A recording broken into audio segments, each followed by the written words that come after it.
So, if you can't tell, I'm in a slightly different spot than normal. Um, I am currently outside of my old workplace with a flat tire. And the past few days it's been a very interesting past few days, is all I can really say about that. Um, I don't actually know where to start. So, I got to my car, and, of course the tire's flat. I mean, I guess this is like the area that I'm in is kind of bad. So I probably like ran over a nail or something like that, or like my tire got slashed. I don't fucking know. Maybe I took somebody's parking spot. But one way or another, I have a flat tire. It is 12 a.m. and I don't really know what to do. Don't have anyone to call. I don't have another way to get home other than just walking like 5 miles. Um, so you might be wondering, how did I get myself into this situation? Uh, Fuck, where do I start? So, a few days ago, I was about to go out with some friends, and I don't know if I've talked about these guys before, but they are my two only friends that I have. And, honestly, our friend group is kind of falling apart, so I was looking forward to hanging out with them this day because, we hadn't done it in quite a while before then. And as they were coming to pick me up, I got a text from an unknown number. Because I don't save anybody's number as my phone number in my. I don't save anybody's number in my phone, so it took me a second to figure out who it was, and then I realized it's my old boss, and she is calling to not calling but texting to see if I can take up a shift today. Well, speaking from the point of view of that day, today, tomorrow, and the next day, and obviously my heart kind of dropped here for a second because like they were already here and I hate being the type of person to cancel last minute. And so, I tried talking to her and saying, is there any way you can get somebody else to do it? Basically the story was that their employee got arrested suddenly, so I had to, or they had to get somebody else to fill in the spot, and it was kind of urgent.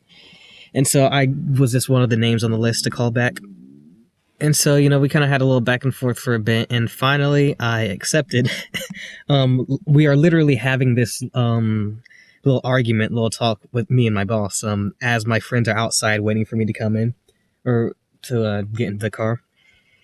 And, I have to go out and break the news to them or whatever, and then we kind of argue for a little bit, and, yeah, so they drive off without me, and, I gotta go to work to a place that I never thought I would be working ever again. So I should mention that the reason I accepted this job, you gotta understand, this isn't like a typical corporate douchebag boss that we're talking about. This is a friend of my mother's who, my mother is the way that I got the job. She put in a good word for me, and so she hired me, and she was really nice, really sweet, and she was nothing but sweet to me. So there's no way I could have said no to her. Now, I never got to talk about this job because it was a scrapped video idea. But the reason I quit the job was because it had a very I don't know if this is the right word, but I think it had like a very family dichotomy. That's not at all how you would phrase that, but it was like all of the workers were part of like a big family, is what I'm trying to get at. And so, they would laugh together, joke together, talk with each other. And obviously, me being an antisocial bitch didn't take part in any of this.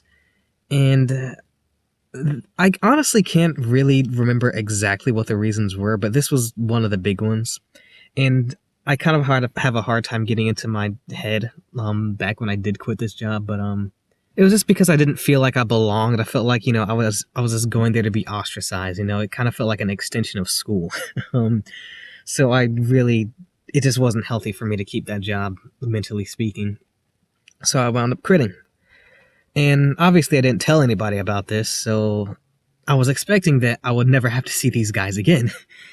But obviously that didn't work out, so now I gotta go back in. I gotta see all these dudes again. There was a kid there, actually, who, I told this kid that I would never quit the job because for the first like 6 months that I worked there, oh, I don't really know how to describe his role. He's one of the workers. He's one of the workers' kids, and he just comes up here just because they don't have anybody to babysit him or something. I don't know. So he'll just be like running around the building. And I made real good friends with this kid for one reason or another, and we kind of had like a weird heart to heart because he's actually surprisingly mature for his age. He's like 11 years old or something. And he kind of like leveled with me, and he was like, "Oh, you know, Jack, you're the only person here who talks to me like an equal or whatever." Um, and the conversation eventually like drifted towards, "Are you ever going to quit this job?" And I told him, "No, I'm going to keep this job for the foreseeable future." And I obviously at the time I didn't know I was going to be quitting. But yeah, I told him I was going to be staying there for a while because back then I was having fun. But eventually that kid kind of got bored of me and went on to annoy some other workers, so I kind of lost that too. Now, in addition to having to see this kid again and explain myself, there was also a girl there who I talked about in my love life video. Basically, I like ghosted her not too long ago, actually. I kept talking to her, like just sort of like texting her on and off a little bit, just so she didn't feel forgotten. I don't know why I did. It was a dumb idea, but I did. But I eventually did ghost her, and again, didn't expect to ever see her again. And now I've got to. So obviously, I was kind of dreading going into work, but I did. You know, I walked through the building, and it kind of felt like I hadn't left at all because the management was just kind of like, "Oh, yo, Jack, you're here. Listen, I need you to get this done, this done, this done. You know, blah blah blah. You know, you remember how to do the rest of this stuff, right?" And, you know, I said, "Yeah, whatever." And I went through, you know, did my job. Eventually had to see the girl again, who is kind of the focal point of all of this entire weekend that I had to work for these guys again. Because I didn't expect her to be excited to see me. We kind of like ran up to each other. Because obviously I didn't want her to know that I was like kind of getting tired of talking to her, but just a quick recap on our little relationship. I tried asking her out. She basically confessed that she was like this weird pansexual being. And her whole deal is that she can't fall in love with somebody unless she like really knows them well. And obviously, like, I had just met her and she didn't know me all that well. And she has like a million other friends that qualify for this role. So I kind of just like gave up and didn't bother trying to pursue it any further. Not to mention our conversations were pretty awkward.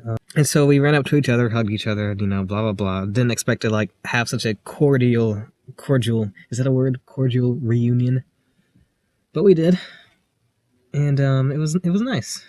So I don't really know what else to talk about here because I don't want to like go super in depth into how my days went, but I guess I'll go ahead and skip to the end here. Quick background. We have a creepy coworker who I don't like using that word because I'm sure a lot of people would describe me as creepy. And I guess I'll kind of like elaborate on that a little bit later, but basically old girl didn't feel comfortable with I'll give her a name, Ashley. Ashley didn't feel comfortable with staying with this guy after hours. And the reason she had to stay after hours is because she doesn't have a car. And she's basically being her mom's supposed to pick her up. And her mom's kind of ditzy, I guess. So she literally forgot to pick up her child. And as a result, I stayed with her after hours.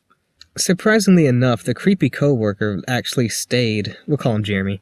Jeremy stayed for quite a while.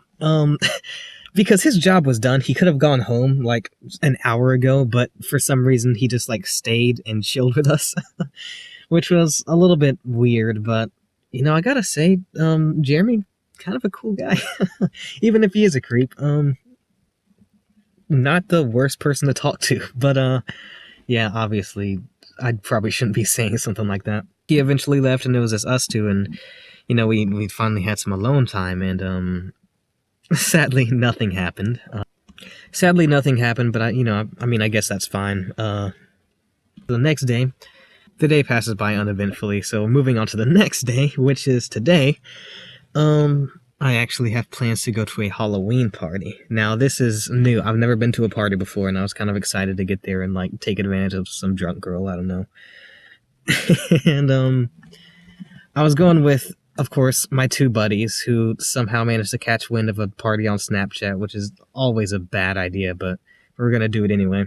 And, what do you know? I gotta say afterwards, to keep this girl company. And so I kind of like have a little argument with my friends. We have a little back and forth, and I just like, I mean, okay, listen, right? Maybe I shouldn't have stayed. Because like, yeah, you could argue that this is white knighting, you know, whatever. Which it totally is. I'm not trying to absolve myself of that title. I keep using these words, I don't know what they mean. You know, I was 100% participating in white knight behavior, and my friends actually called me out on it. But I don't. I mean, it's not like I was expecting anything from it. Like, I know where I stand with this girl. I'm not trying to get with her anymore. I've pretty much given up on that avenue. So it doesn't come from a place of like me being in love with her or anything like that.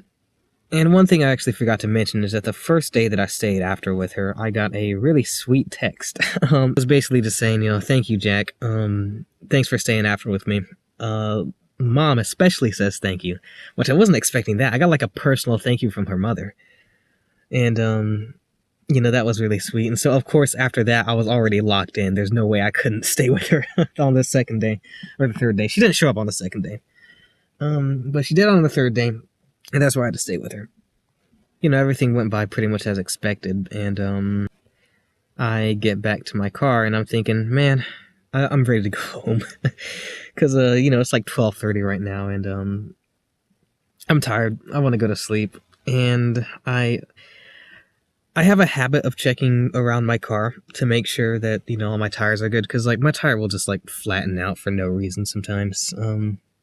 But this time it's like extra flat. Like usually you can tell whether it's just like my tire leaking for no reason versus I ran over a nail. And this is definitely I ran over a fucking nail. So my tire's flat as fuck. And yeah, it's because I took on this job for some stupid fucking reason. And I don't really know what to do because I honestly might just like go to sleep because like I can't call anybody. Like it's way too fucking late. It's almost 1 a.m. There is a gas station near here, but I don't know if it has an air pump, and I don't know if that's going to fix my tire or give me enough air to like get anywhere. I might see if I can find like a little tire shop or auto shop or something like that somewhere nearby that I can get to. But yeah, right now I'm just kind of fucked.